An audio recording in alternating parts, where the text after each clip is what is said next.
ಗೃಹಲಕ್ಷ್ಮಿ ಯೋಜನೆ ರಾಜ್ಯ ಸರ್ಕಾರದ ಮಹತ್ವಾಕಾಂಕ್ಷಿ ಯೋಜನೆ. ಪಂಚ ಗ್ಯಾರಂಟಿಗಳಲ್ಲಿ ಇದು ಕೂಡ ಒಂದು. ಈ ಯೋಜನೆಯಿಂದ ಮಹಿಳೆಯರು ಕೇವಲ ಆರ್ಥಿಕವಾಗಿ ಸಶಕ್ತರಾಗ್ತಾ ಇಲ್ಲ, ಸಬಲರಾಗ್ತಾ ಇಲ್ಲ, ಬದಲಾಗಿ ಸಮಾಜ ಕಾರ್ಯಕ್ಕೂ ಕೂಡ ಈ ಹಣವನ್ನು ಬಳಸಿಕೊಳ್ತಾ ಇದ್ದಾರೆ ಅನ್ನೋದು ಗೊತ್ತಾಗ್ತಾ ಇದೆ. ಎಲ್ಲಿ ಮತ್ತು ಹೇಗೆ ಅನ್ನೋದರ ಡೀಟೇಲ್ಸ್ ನಿಮ್ಮ ಮುಂದೆ.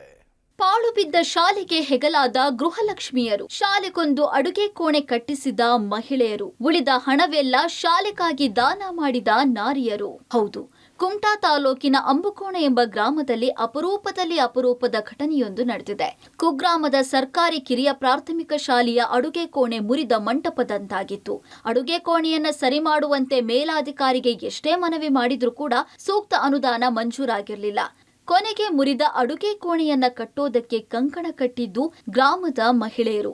ಊರಿನವರೆಲ್ಲ ಸೇರಿ 2 ಲಕ್ಷ ರೂಪಾಯಿ ಹಣ ಸಂಗ್ರಹಿಸಿದ್ರೆ ಅವರಲ್ಲಿ ಗ್ರಾಮದ ಮಹಿಳೆಯರು 1 ತಿಂಗಳ ಗೃಹಲಕ್ಷ್ಮಿ ಹಣ ಬರೋಬ್ಬರಿ 98,000 ಕೂಡಿಸಿ ಅಡುಗೆ ಕೋಣೆ ನಿರ್ಮಾಣಕ್ಕೆ ಸಹಕರಿಸಿದ್ದು ಉಳಿದ ಗ್ರಾಮಗಳಿಗೆ ದೊಡ್ಡ ಮೇಲ್ಪಂಕ್ತಿ ಹಾಕೊಟ್ಟಿದ್ದಾರೆ. ಈ ಮೊದಲು ನಮ್ಮ ಶಾಲೆಗೆ ಏನೂ ವ್ಯವಸ್ಥೆ ಇರಲಿಲ್ಲ. ಸರ್ಕಾರಕ್ಕೆ ಮನವಿ ಕೊಟ್ಟರು, ಯಾವುದೇ ಅನುದಾನ ಬರಲಿಲ್ಲ.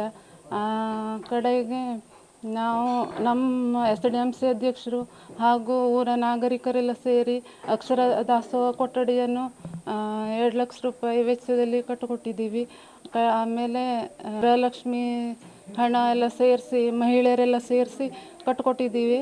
ಆಮೇಲೆ ಶ್ಯಾಮಲಾ ತಿಮ್ಮಪ್ಪಗೌಡ್ರವರು ಈ ಹಿಂದೆ ಧ್ವಜದ ಕಟ್ಟೆಗೆ ಅವರು ಗೃಹಲಕ್ಷ್ಮಿ ಸ್ವಂತ ಹಣನ ಅನುದಾನವಾಗಿ ಕೊಟ್ಟಿದ್ದಾರೆ. ಅಡುಗೆ ಕೋಣೆ ಸರಿಯಾಗಿರಲಿಲ್ಲ. ಊರಿನ ಎಲ್ಲ ಮಹಿಳೆಯರು ಮತ್ತು ಎಲ್ಲ ನಾಗರಿಕರೆಲ್ಲ ಸೇರಿ ಗೃಹಲಕ್ಷ್ಮಿ ಹಣವನ್ನು ಇದಕ್ಕೆ ಉಪಯೋಗಿಸಿ ಸರಿಯಾದ ಅಡುಗೆ ಕೋಣೆ ನಿರ್ಮಿಸಿ. ಅಂಬುಕೋಣ ಗ್ರಾಮ ಅತ್ಯಂತ ಚಿಕ್ಕ ಕುಗ್ರಾಮ.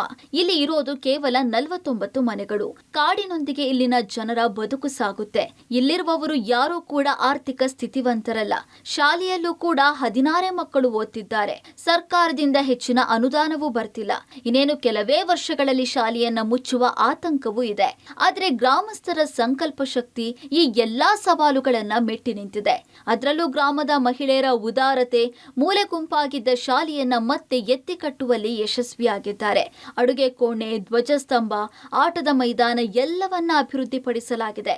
ಸರ್ಕಾರದ ಹಂಗೆ ಇಲ್ಲದೆ ಒಂದು ಗ್ರಾಮ ಹೇಗೆಲ್ಲ ಬದಲಾವಣೆ ತರಬಹುದು ಅನ್ನೋದಕ್ಕೆ ಮಾದರಿಯೊಂದನ್ನ ಸೃಷ್ಟಿಸಿದ್ದಾರೆ.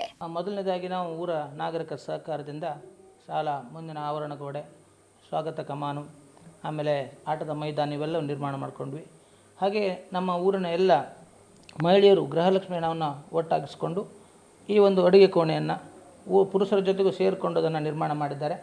ಹಾಗೆ ಈ ಹಿಂದೆ ಶ್ಯಾಮಲಾ ತಿಮ್ಮಪ್ಪಗೌಡರು ಸ್ವಂತ ಒಂದು 20,000ಗಳನ್ನು ನಮ್ಮ ಧ್ವಜಗಟ್ಟೆಗೆ ನಿರ್ಮಾಣ ಮಾಡೋದ್ರ ಮೂಲಕವಾಗಿ ನಮ್ಮ ಶಾಲೆಯ ಅಭಿವೃದ್ಧಿಗೆ ಸಹಕರಿಸಿದ್ದಾರೆ. ಹೀಗೆ ಪ್ರತಿಯೊಂದು ಹಂತದಲ್ಲಿಯೂ ಕೂಡ ಊರವರ ಸಹಕಾರ ಭಾಳ ಚೆನ್ನಾಗಿದೆ. ಆ ಮೂಲಕವಾಗಿ ನಾವು ನಮ್ಮ ಈ ಒಂದು ಶಾಲೆಯನ್ನು ಇವತ್ತು ಎಲ್ಲ ಸಕಲ ರೀತಿಯ ಸೌಲಭ್ಯಗಳಿಂದ ಪಡ್ಕೊಂಡಿದ್ದೇವೆ. ಮನೆಯನ್ನ ಕಟ್ಟೋ ಮಂಕುತಿಮ್ಮ ಎಂಬ ಮಾತಿದೆ. ಅದನ್ನ ಮಾಡಬೇಕಾಗಿದ್ದು ಸರ್ಕಾರ ಮಾಡ್ಲಿಲ್ಲ ಅಂತ ಕೈ ಕಟ್ಕೊಂಡು ಕೂರುವವರಿಗೆ ಅಂಬುಕೋಣ ಗ್ರಾಮ ಒಂದು ಮೇಲ್ಪಂಕ್ತಿ ಹಾಕೊಟ್ಟಿದೆ. ಮಹಿಳೆಯರು ಸರ್ಕಾರಿ ಶಾಲೆ ಉಳಿಸೋದಕ್ಕೆ ಇಟ್ಟಿರುವ ಹೆಜ್ಜೆ ರಾಜ್ಯಕ್ಕೆ ಮಾದರಿಯಾಗಿದೆ. Naveen, public TV, Karwar.